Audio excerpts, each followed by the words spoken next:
Miss হবে না আপনার পছন্দের টিভি শো। দেখুন জি5 অ্যাপে একদম ফ্রি। প্রভু, প্রভু আমাকে ক্ষমা করুন প্রভু। প্রভু আমি বজরংবলী নই প্রভু। এ আপনি কি বলছেন? যদি আপনি বজরংবলী না হন তাহলে আপনি কে? আমি দূত। সে কি? তাহলে তুমি হনুমানজির রূপ ধরে এখানে কি করছো? আমায় কংস পাঠিয়েছে তোমাদের পথ আটকানোর জন্য। কংস? কোথায় লুকিয়ে রেখেছো ওই সত্যিকারের ধর্মধ্বজা? ওই ধ্বজা তো স্বয়ং বজরংবলীর কাছেই আছে। বজরংবলী? তোমরা শুধুমাত্র ওদিকে এগিয়ে যাও, কিছু দূরেই ওনার নিবাস। তুমি প্রথম অসুর যে আমাদের এত সহজে পথ দেখিয়ে দিচ্ছে। আমি অসুর নই, একজন বানর। কংস আমাকে যুদ্ধে পরাজিত করে বলপূর্বক তোমাদের পথ আটকাতে বলেছিল। আমি তোমাদের মোটেও পথ দেখাইনি, বরং ধর্মধ্বজা পাওয়ার জন্য তোমাদের পথ চিরকালের জন্য বন্ধ করে দিয়েছি। কিভাবে সে তো হনুমানের সঙ্গে দেখা হলেই তোমরা জানতে পারবে। প্রভু, যশোদানন্দন? না, উনি এত তাড়াতাড়ি ধর্মধ্বজা নিতে আসতে পারেন না। তাহলে আবার ওই মায়াবী বানর কোনো ছলনা করছে না তো, যেমন ভাবে কিছুক্ষণ আগেও ছলনা করছিল?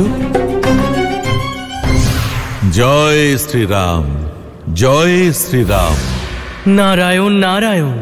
হে কপিরাজ, হে মহাবলী, নিজের চোখ খুলুন। দেবর্ষি আপনি? আর এই পৃথিবী লোকে কিভাবে দেবর্ষি? হ্যাঁ কপিরাজ, আমাকে স্বয়ং পরমাবতার শ্রীকৃষ্ণ পাঠিয়েছেন যাতে আমি আপনার ভার দূর করতে পারি। দেবর্ষি, প্রভু রামের ভক্তের জীবন সম্পূর্ণরূপে প্রভুর চরণেই সমর্পিত, এতে আবার ভারের কি আছে? হে মহাবলী, আপনার উপর একটি ভার অবশ্যই রয়েছে, এই ধর্মের ধ্বজা। আর এই কারণেই উনি আমাকে আপনার কাছে পাঠিয়েছেন যাতে আপনি নিশ্চিন্ত হয়ে প্রভু শ্রীরামের ভক্তি করতে পারেন। আপনি সত্য বলছেন? আমার প্রভু রাম আমাকে স্মরণ করেছেন? নারায়ণ নারায়ণ। হে মহাবলী, উনি আপনাকে নয়, এই ধর্মের ধ্বজার স্মরণ করেছেন। আর আমার প্রভুর আজ্ঞা অনুযায়ী আমি তা নিতে এসেছি। দাঁড়ান দেবর্ষি, ত্রেতা যুগে শ্রীরাম আমাকে নিজে বলেছিলেন যে দাপরে এই ধর্মধ্বজা নিতে শ্রীকৃষ্ণ অবতার রূপে উনি পুনরায় অবতীর্ণ হবেন। নারায়ণ নারায়ণ। হে কপিরাজ, আপনার কি মনে হচ্ছে আমি অসত্য বলছি? আপনি অসত্য বলছেন না, কিন্তু আপনার এই সম্পূর্ণ অভিনয়টাই একদম অসত্য। কে আপনি?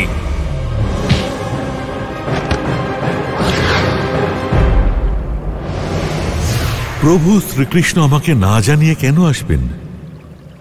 এ অবশ্যই ওই মায়াবী বানরেরই কোনো ছলনা, ধর্মধ্বজা লাভ করবার জন্য করা দ্বিতীয় ছলনা। বজরংবলী, হে মারুতি নন্দন, হে রাম ভক্ত মহাবলী হনুমান, আমার প্রণাম স্বীকার করুন। জি5 ডাউনলোড করুন আর সব এপিসোড দেখুন একদম ফ্রি।